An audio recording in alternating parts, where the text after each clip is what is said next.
그럼 박용진 의원이 준비한 판도라로 가보겠습니다. 윤석열 대통령이 강서구청장 재보궐선거를 끝내고 나서 약간의 말과 태도가 좀 달라지기 이제 시작을 했고요. 또 여당도 혁신하겠다고 이야기를 하고 이러고 있습니다. 윤석열 대통령이 톤도 달라졌고 그리고 야당석으로 먼저 와서 악수를 청하면서 보여줬던 애티튜드도 확실히 변했고 그래서 윤석열 대통령의 태도 변화는 민주당에게 땡땡이다. 태도 변화는 민주당에게 땡땡이다. 두 글자입니다. 벌써 적어주시고 계신데.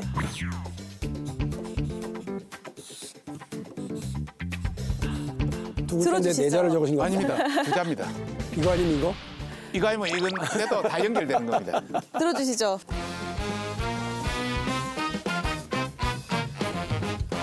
저한테. 윤 대통령의 태도 변화는 민주당에게 바람이다. 예. 혹은 걱정이다. 예. 제가 이제 바람을 쓴 것은 그동안 민주당 측에서 대통령의 태도 변화를 굉장히 많이 요구했어요. 이건 반어법의 용어인데 민주당이 바라는 대로 됐다. 그러나 다른 한편으로 보면 변했기 때문에 오히려 걱정된다. 위기가 올 수 있는 그런 게 되기 때문에 걱정이 된다. 이런 차원에서 바람과 걱정을 두 가지를 양면으로 했습니다. 바라는 바에 한참 못 미치기는 합니다만 그 정도도 시작하는 것도 우리는 걱정이다. 오늘 두 분이 후하시네요. 아닙니다. 네. 정답 아니고 정답 뭐예요? 위기다. 위기다. 네. 걱정이랑 조금 결이 비슷한 것 같기도 하고요. 강서구청장 재보궐선거 이후에 어떤 여당의 어떤 변화 이런 것들이 시작이 되면서 사실 시간은 민주당의 시간이 아니에요. 국민들은 다 거기를 봅니다. 매를 때렸잖아요. 근데 그 매를 맞고 하나도 안 아파요. 이렇게 하는 태도냐. 죄송합니다. 잘못했습니다. 잘해보겠습니다라고 하는 태도냐. 그거를 바라보는 오히려 패배한 국민의힘의 시간이 된 거거든요. 근데 국민의힘이 지금 이념환 혁신위원장이 나타나면서 한 가지 효과는 봤습니다. 김기현 당대표를 일단 좀 카메라 앞에서 치우고 이념환 위원장이 혁신위원장이 마이크를 다 이제 쥐기 시작했습니다. 되든 안 되든 간에 이 말 내놓고 저 말 내놓고 이러면서 시끌시끌하게 만드는 겁니다. 새로운 인물인 이념환 위원장이 그 과정을 총선 바로 직전까지 끌고 간다. 혁신위원회가. 그렇게 되는 건 민주당에겐 큰 위기다. 정말 우리도 혁신을 주도하기 위한 노력들을 진짜 더 노력을 해야 된다. 분발해야 된다.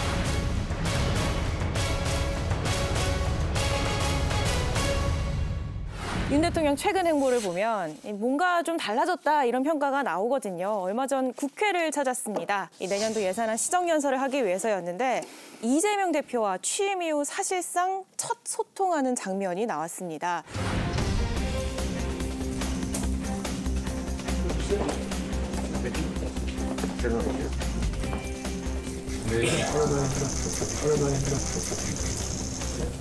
대통령과 잠시 만나 뵙는 자리에서 우리 현장의 민생과 경제가 너무 어렵다는 말씀을 드렸습니다. 좀 정책이나 예산에 있어서 좀 대대적인 전환을 해주시면 좋겠다는 말씀을 드렸습니다. 어제 국회에 와서 우리 의원님들과 또 많은 얘기를 하게 돼서 저도 아주 취임 이후로 가장 편안하고 기쁜 날이 아닌가 이렇게 생각합니다. 여러분들이 아까 간단하게 하신 말씀은 제가 다 기억했다가 하여튼 최대한 국정에 반영하도록 노력하겠습니다.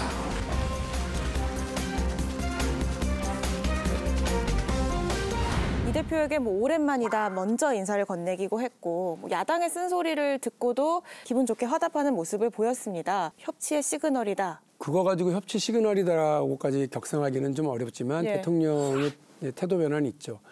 정치에서 되게 중요한 거. 사실은 화려한 언변보다 애티튜드예요. 태도는 다리 꼬고 앉아서 이렇게 이러면서 말로는 상대를 존중한다. 그거에 대해서 국민들이 딱 보고 안 믿으시거든요.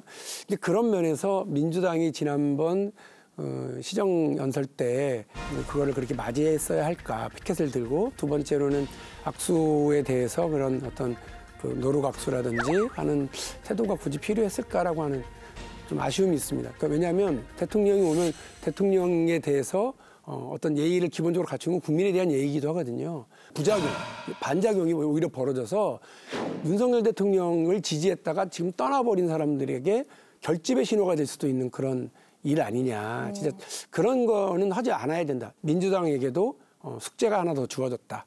더 의젓하게, 더 단단하게, 자신 있게 이렇게 해야 되지. 자신 없는 그 사람들이 뒤로 물러나는 거거든요. 민주당은 더 자신 있게. 대통령이 악수를 내밀면 대통령의 손을 또 끌어당기는 방식으로. 의원님 악수하셨어요? 네, 저는 제 자리 쪽을 지나가시길래 일어나서 악수를 했습니다. 그래서 제가 알기로 온갖 댓글과 뭐 박용진은 역시 뭐다 이러면서 비판했다는 얘기는 기사를 통해서 들었습니다만 뭐 저는 그게 우리 민주당에 도움이 되지 않았을 거라고 생각합니다. 역시 그 야당 중에 그래도 말을 제대로 하고 또 야당다운 야당의 어떤 위원이다 느낌이 있지 않습니까? 그죠? 대권 주자다. 예. 앞으로 잘 부탁드립니다. 저는 이번에 대통령의 협치 시그널은 충분히 보여줬다 생각합니다. 그 본회의 하기 전에 사전에 대표와 원내대표 이런 분들 지도부하고도 있었거든요. 환담이 있었거든요.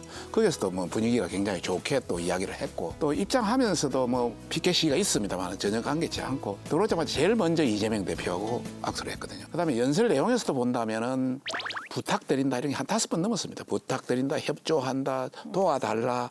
힘을 모아주시기를 부탁드립니다. 예산 심사에 적극 협조하겠습니다. 의원님들의 각별한 관심과 협조를 부탁드립니다. 적기에 집행될 수 있도록 도와주시기 바랍니다. 국회의 적극적인 관심과 협조를 다시 한번 부탁드립니다. 도와달라 뭐 이런 관점을 굉장히 부각을 잘했다고 저희들은 보고 있고요.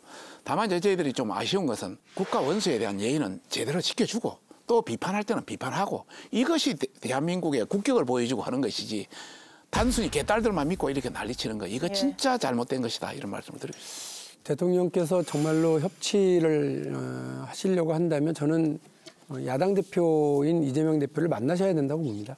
정치 초단이잖아요. 대통령이시지만 정치의 경험은 짧기 때문에 그런 면에서 정치 고단수들이 당에도 많고 또 주변에도 많이 계실 테니까 그분들 말씀을 좀 들었으면 좋겠어요. 이재명 대표는 충분히 생각하고 이재명 개인이 아니고 168석의 민주당을 대표하는 사람이자 국민의 절반 이상이 절반 가까이가 지지했었던 그런 정치인이기 때문에 충분히 만날 이유가 있다고 저는 생각합니다. 당일에 윤 대통령이 취임 이후 제일 기분 좋은 날이다라고 예. 했기 때문에 예. 좀 앞으로 여야 협치에 좋은 관계가 있을 겁니다. 예. 기대해봐도 좋겠으니까. 예. 네. 여기에 더불어서 이 대통령이 민생 행보도 연일 이어가고 있습니다. 마포구 한 카페에서 일반 국민들이 참석한 채로 비상경제 민생회의를 열었는데요. 건전재정 필요성을 언급하면서 이런 얘기까지 했습니다. 어려운 서민들을 두툼하게 지원해주는 쪽으로 예산을 좀 재배치를 시키면 아우성입니다. 아우성이에요. 내년 선거 때 보자. 아주 탄핵시킨다. 뭐 이런 얘기까지 막 나옵니다. 제가 하라면 하십시오. 그렇지만 여기에는 써야 된다. 그러나 우리 재정을 더 늘리면 그러면 물가 때문에 또 서민들이 죽는다.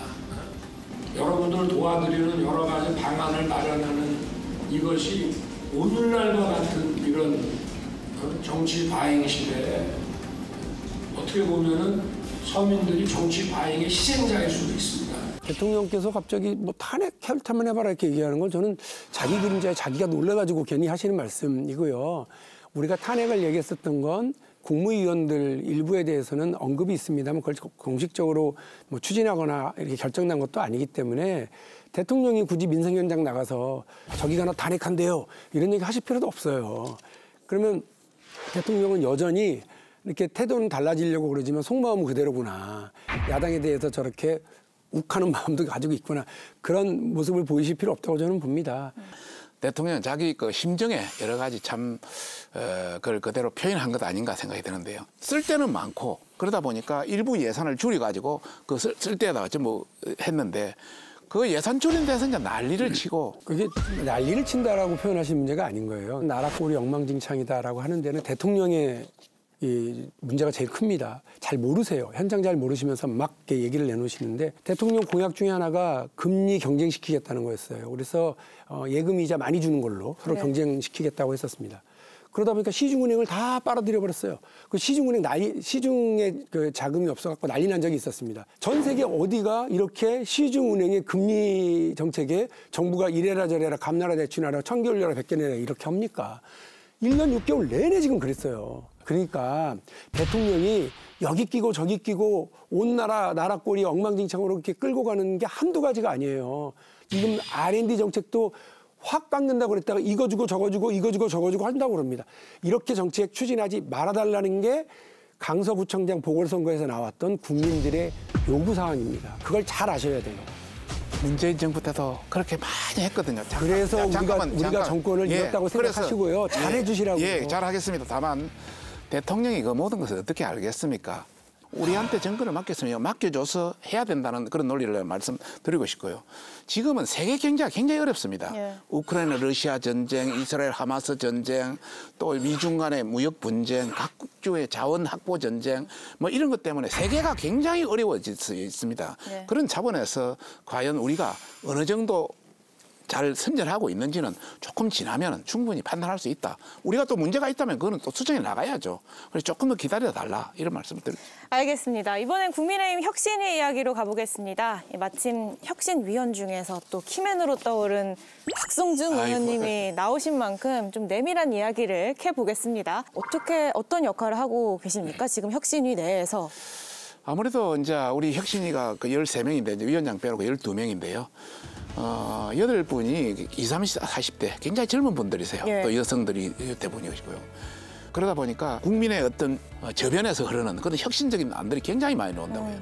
그렇지만 그것이 또 적용이 가능해야 되지 않습니까? 그런 차원에서 그 내부와 외부의 어떤 징검다리 이런 역할을 많이 그걸 하고 있고요. 또 법이라든지 또 국회를 통과하려면 또 여러 가지 어려움이 있지 않습니까? 그런 측면에서도 충분히 이제 이야기하는데 실제 말빨이 그렇게 잘 안 먹히더라고요. 또 그 아울러서 저에 대한 이제 비판도 굉장히 많았는데 반혁신 인사가 들어갔다고. 서운하셨습니까? 예, 서운했죠. 굉장히 서운함이 묻어나시는데 어떻게 보셨어요? 여기 오셔서 하소연하실 때가 아니라니까요. 알겠습니다. 사실 이제 박성중 의원님이 여러 가지 능력이 있으신 건 뭐 다 압니다만 기존의 어떤 주류들에게 좀 쓴소리를 하고 다른 결의 사람들이 혁신을 이제 주도를 해야 되는데 당대표와 주류 세력들에게도 쓴소리를 할 수 있는 사람이어야 된다는 측면에서 아마 그런 면에서 이렇게 박성중 의원님이 그 국민의힘 안에서의 쓴소리 담당 역할은 아니지 않았을까. 13명 중에 12명이 쓴소리하는 사람입니다.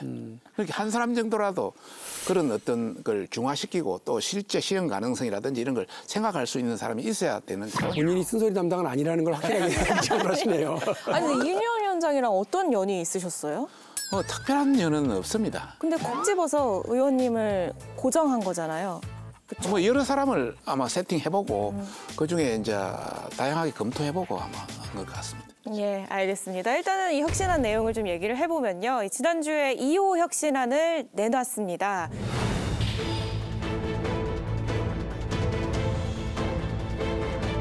제일 중요한 건 당 지도부 및 중진, 대통령과 가까이 지내는 의원들은 총선 불출마를 선언하거나 아니면 수도권 지역에 어려운 곳에 와서 출마하는 것을 강력히 요구합니다.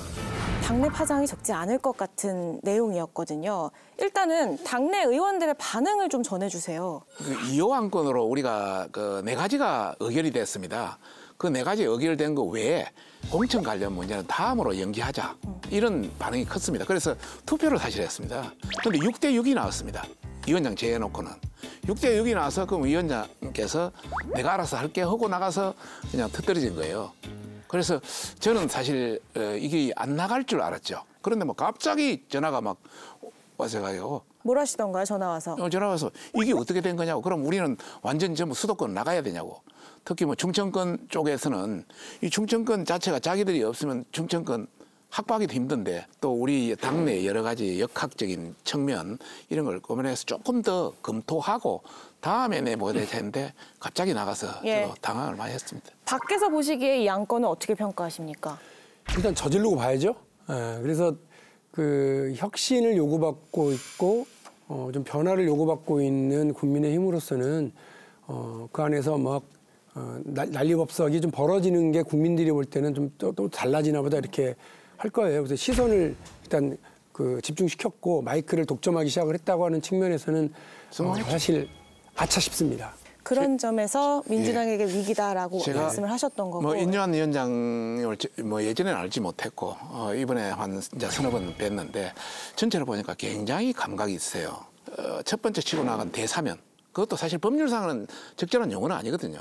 그거는 징계, 취소 뭐 이런 건데 국민을 어떻게 하든 통합하고 또 여기에 반대하는 인사도 같이 아우를 수 있는 그런 차원으로 나가자 해서 그게 언론에 확 느끼더라고요. 또 두 번째 우리가 4개를 의결을 해줬는데 그걸 제치고 그보다 더 큰 태제로 가지고 먼저 던져버리는 걸 보고 역시 언론과 이런 걸 주무르고 주도한다. 그런 관점에서 혁신위원회가 지금은 3분의 2는 성공했다. 저는 그렇게 보고 있습니다. 이렇게 국민의힘이 혁신 경쟁, 혁신에서 나서가고 있다면 민주당의 의제는 통합 싶기도 하고 근데 또 반면엔 비명계와 친명계의 여전한 갈등도 여전한 상황이에요. 당내 분위기는 어떻습니까? 총선 기획단이 출범을 했는데 그야말로 관료적 성격, 그러니까 뭔가 그 안에서 혁신적인 인물 혹은 비주류에 대한 포용, 대통합을 위한 노력 이런 건 이제 인물상으로 보이지는 않고요. 당직을 맡고 있는 분들이 그냥 주도한다 이런 게 보이는 수준이라서 약간 실망스럽기는 합니다만 앞으로 이제 공천관리위원회가 또 있고 연재영입위원회도 있고 이러니까 그런 과정에서 어떻게 비주류의 목소리를 담고 통합의 그림을 형성해 나가느냐 되게 중요할 것 같고요. 문제는 이제 경선 과정입니다. 당내 갈등 구조, 당내 친명 비명이라고 하는 진영 논리, 뭐 개파 논리를 가지고서 하는 건 정말 문제가 많죠. 그 뭐 가결판은 찾아내서 색출하겠다, 뭐 이런 논의들이 가득하게 되면 국민들이 볼 때는 저기가 정신을 못 차렸구나 하시게 될 거고 그렇게 되면 저희는 정말 어려운 길을 갈 거다. 이런 문제에 대해서 지도부가 명확하게 선을 그어야 됩니다. 선 긋지 않고 내버려 두고 그러면 즐기는 것처럼 보일 거고 즐기는 것처럼 보이면 분열과 갈등을 더 조장하고 이 부분에 대해서 방치하는 게 되거든요. 그러면 안에서부터 무너져 내리는 거예요. 생각보다 친명, 비명의 대립이 격화되고 또 개딸들의 영향력이 상당히 있는 거 보면은 뭐 우리 입장에서는 그래 나쁘지만은 않은 것 같습니다. 다만 우리는 혁신의 속도를 더 빨리 내서 다음번에는 더 국민들한테 다가가는 혁신. 국민들이 국민의힘이 많이 달라졌구나. 뭔가 또 다르게 할 수 있겠구나. 이런 느낌을 주는 그런 기대였으면 좋겠습니다. 저도 뭐 한 역할을 하겠습니다. 알겠습니다. 박용진 의원의 판도라, 윤 대통령의 태도 변화는 민주당의 위기다의 한 줄 평. 위기로 느낀다는 것이 굉장히 다행스럽다 이렇게 말씀드립니다.